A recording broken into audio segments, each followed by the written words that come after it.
Hello again, it's Jess or JashiiCorrin, and today we're going to be setting up for week 30 in my bullet journal, which is July 23rd through to the 29th.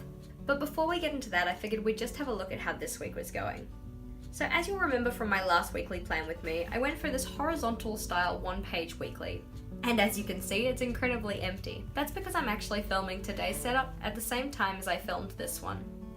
Although this video is being released on the 19th, as you can see, that's when I've got my flight to Melbourne. So I'm either on a plane or already spending time with my family in Melbourne at the moment. To make sure I could still get a video out to you guys, I decided to film this weekly setup in advance. Because at this stage I don't have a lot to say about this weekly setup and how it's working out, I'm going to save that for a recap video for when I get back from Melbourne. Before we jump into it, as per usual, any of the equipment that I use in today's setup will be linked in the description box below. To start off with, I'm going in with my Faber-Castell Pitt Artist Pen in the size F to do any of the black outlining. I'm starting off by ruling out my boxes for each of my daily to-do lists. These are a little thinner than I'm used to, so that's going to be an interesting challenge for when I actually get to using the spread. They're also a little bit shorter than I'm used to, but because I'm on holidays, I know I'm not going to have a lot of tasks to write down.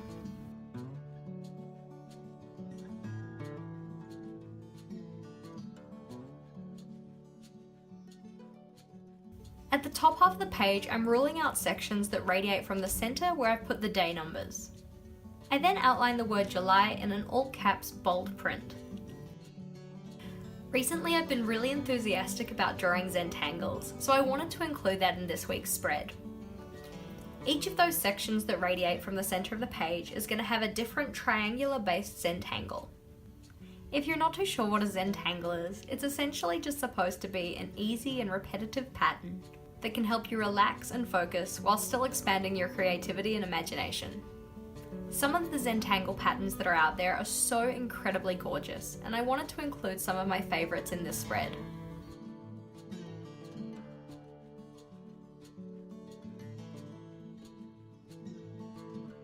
In the first section, I'm separating this out into small triangular shapes. Inside of each triangle, I'm drawing a spiral out of straight lines. This kind of makes it look like twisted aerial photographs of pyramids.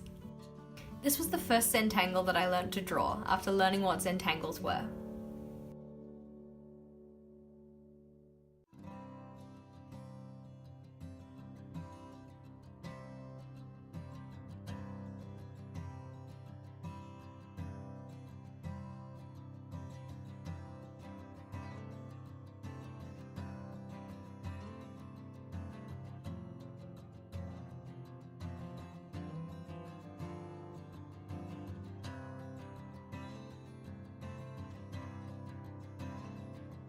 In the next section, I'm also separating this out into triangles, but instead of drawing spiral shapes, I'm going in and drawing smaller triangles inside of each section.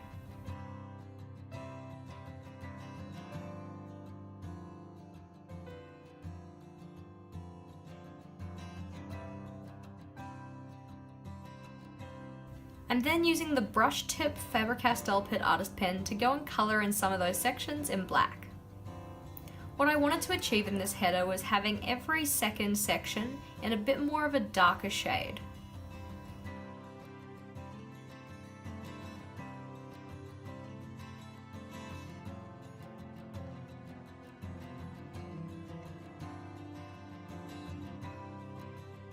For the next section I started drawing in, I was making these small diamond style shapes using straight lines.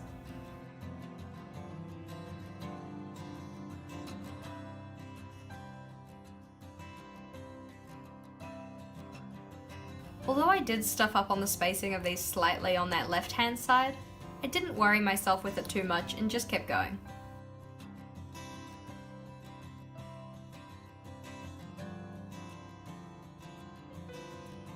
In the next section, I used overlapping lines to make it look like fabric squares that were tucked inside of one another. This one is so super easy, but so visually effective.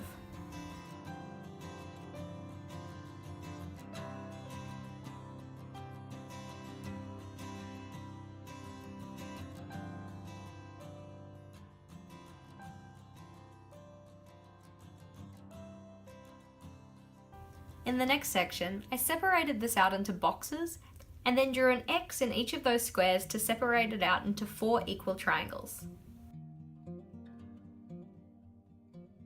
I then went in with the brush tip pen again to colour in each alternating triangle in black.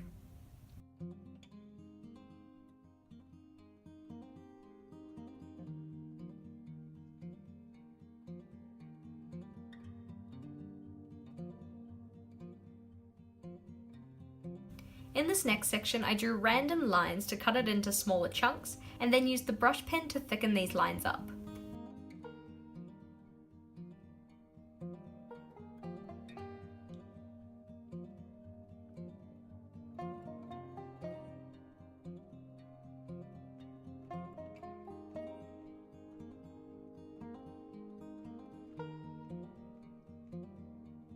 For the other section at the centre of the spread, I went in again and drew that square grid, and then used alternating diagonal lines to make a zigzag-ish pattern.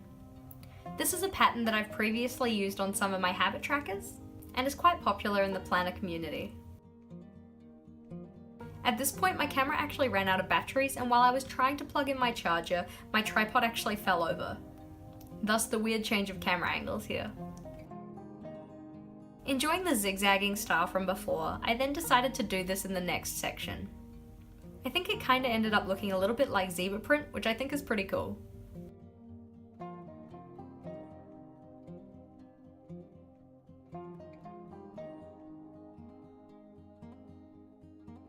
For this next section, I used a ruler to help me draw out this pattern, which kind of reminds me of that old school game called Snake.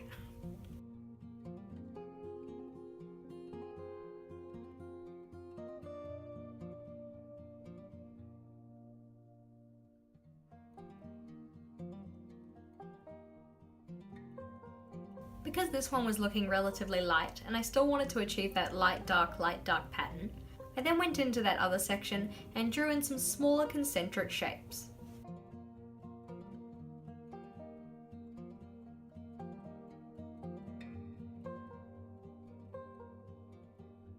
For the last section, I wanted to do a basket weaving pattern, so I started off by putting in some small black squares to guide myself in where each of the overlapping sections should go. I then used straight lines to draw on the actual weaving components.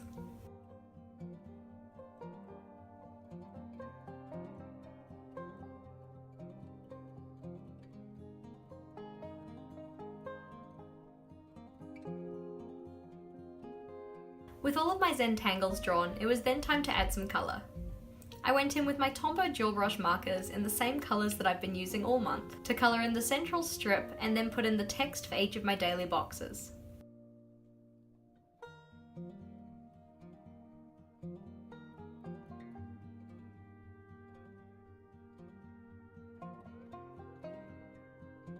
Alrighty, and that's where we're going to leave it for today. So a little bit more involved than last week's spread. We have a large top banner here and then small boxes for each day of the week. I am interested to see how these skinnier boxes turn out. I'm not too sure if I'm actually going to be able to fit in the tasks that I might need to do, but as I know I don't have a lot of tasks, I'm sure it should be fine. Thank you for watching. If you have any thoughts, comments or feels, please do leave them in the comment section below. And if you liked this video, please do make sure to give it a big thumbs up.